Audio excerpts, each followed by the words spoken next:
All right, so I want to take a second and really focus on the training for how to work with Google Sheets, and we'll kind of work through some of our information for this density lab, and we'll do some tutorials to hopefully help us out. So we had kind of our column headings. It's always nice to work in vertical columns instead of horizontal rows. So we start out with our object number, right? Then we had our length in centimeters. We want to put units in our column headings whenever we can. So we don't want those units in our actual data cells. We just want to keep those at the top of our column. So length, width in centimeters, and then height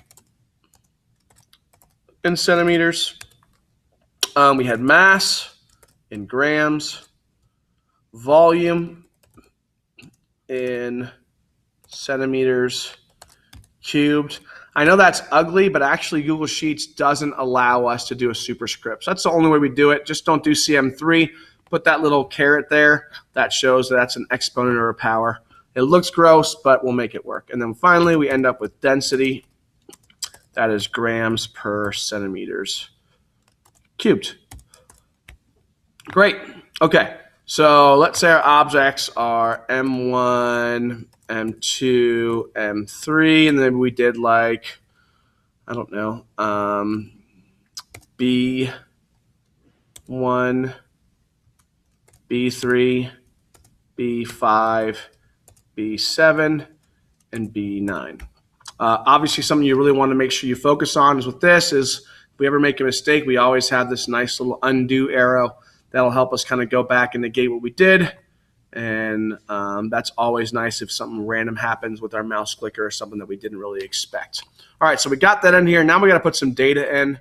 So let's say we have 4, 5, 6, 1, 2, 3 masses, 45, 28, things like that. Okay.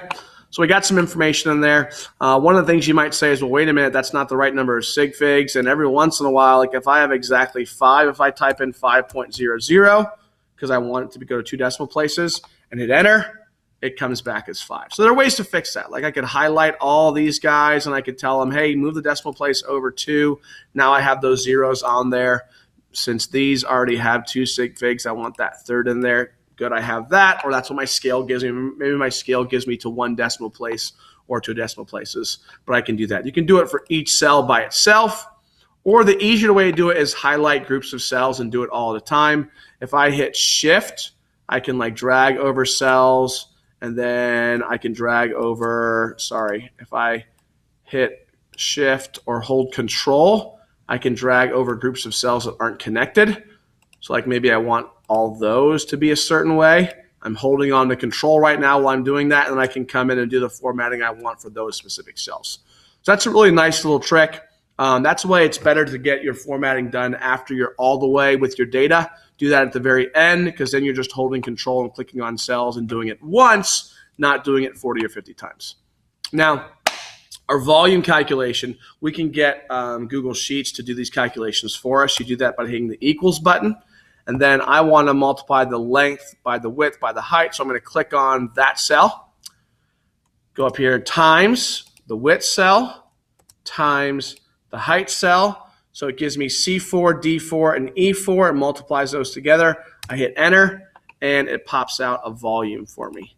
Now I can then come down to where my mouse arrow turns into a little circle with a cross. I can click on that bottom right corner, and I can click and I can drag that down, and it will do that same calculation for every other number I have with me. So 1 times 2 times 3 is 6. 4 times 5 times 6 is 40, is 120, etc.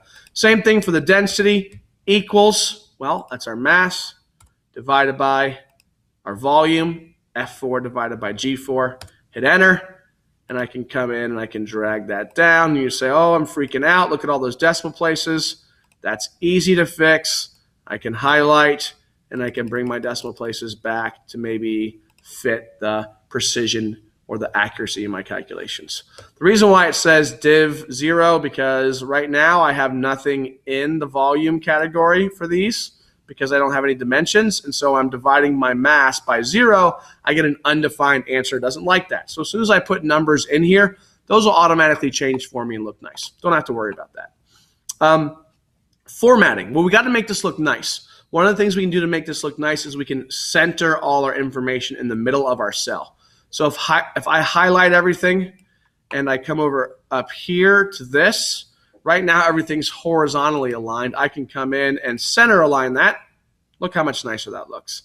Another nice formatting trick is come over here to the borders, and we always want to have borders on our cell. So I can put some borders on there, and now I have that gridded out. It shows that I have like really light gray borders on here, but when I copy and paste that to a Google Docs, it's going to make those borders kind of go away. So having real borders is going to help when I print that out. It's going to make it look like a real bona fide official data table, which is nice. Other things, I can change the size of my columns. So like maybe they're too small and don't fit. If I come up here where it's showing the sideways arrow and double click, it'll auto size it to fit that information. There's some other tricks I can do, like if I wanted to do what's called wrapping text. Maybe I want the dimensions to be below, so I can highlight those and come up to this little text wrap arrow and click on this middle one. And what that does is as I resize this, it'll bring different words down below. That way my numbers aren't sitting in this massive space by themselves, which is kind of awkward. Same thing, I could bring the grams down if I wanted to. I could bring the centimeters down. You don't have to do that. If you have really longer titles for your columns, I recommend doing it like this length one or even that density one. It might make sense to do. You can even go ahead, and since that looks weird by itself, you can, I think, vertically align this in the middle. So now it's in the center and not at the bottom. So that's this one right next to the horizontal line. There's the vertical line, and then there's the text wrapping. I don't think we have to worry about rotating our text, so we can leave that alone. But now we have good looking data. All right, so that's really it for the formatting. Other important things you might want to be able to do is obviously your copy and paste instructions. Control C is how we copy things. So I could copy large sections, rows, columns, everything. Hit Control C, it'll put that little dotted line border, and then I can go ahead and paste that really wherever I want, and it'll show up there. Now copying just basically recreates that same thing.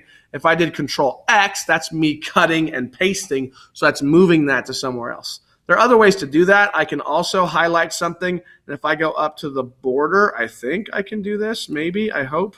I can grab that border when it shows my hand. I can drag that around places. Kind of hard to do with a mouse pad instead of an actual mouse. So my hotkeys like Control C, Control V, Control X are really nice for that. And I can help you with that as you're messing around with things. But we always want to get our data on there, and then we want to format it and make it look nice. So then we copy that to a Word document. It looks really good. It's presentable. Everything's organized. It comes out in a way that makes sense. It prints out really well, all that kind of stuff. And that includes our significant figures and everything that we're dealing with. But that's really, I think, the main gist of what we're talking about. The rest is going to be getting into some of the actual graphing and what we do with the data in Google Sheets.